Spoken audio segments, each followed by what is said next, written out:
તો ખજૂર તારી આ સેવા અને બધું તારા ધંધા બંધ કરી દેજે ગુજરાતમાં.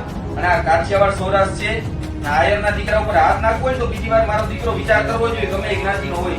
આ અમે કોઈથી સહન નહીં કરીએ. અમારા સમાજ માટે જ્યારે વાત આવી ત્યારે અમીર બારાડી પેલો ઉભો હોય, ધ્યાન રાખજો.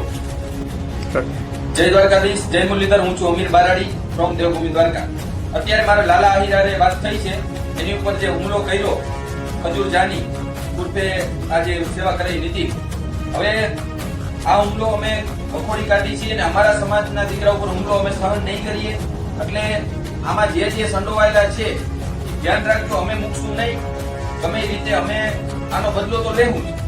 આમાં યુવરાજ કરીને કોઈ છે અને લાલાને એવું કહેવામાં આવે છે કે સાવરકુંડલા આવ, અને સાવરકુંડલાના કોઈ રસ્તા ઉપર અવાવરું જગ્યા ઉપર બોલાવે છે અને એવું ધમકી મારવામાં આવે છે કે ભાઈ તું બધા વિડીયોને ડિલીટ ને આ બધું કરી નાખ ને વિરોધ કરવાનું બંધ કરી દે ને આવું બધું કહેવામાં આવે છે.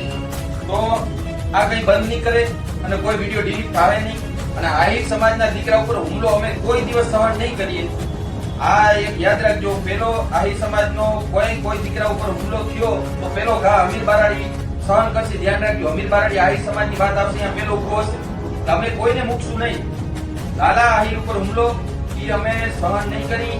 પછી યુવરાજના જે 3 ગાડીઓ લઈને આવ્યા એ તમારી જાતને બહુ મોટા સમજતા હો તો હાઈલાવજો દેવભૂમિ દ્વારકામાં, મોસ્ટ વેલકમ.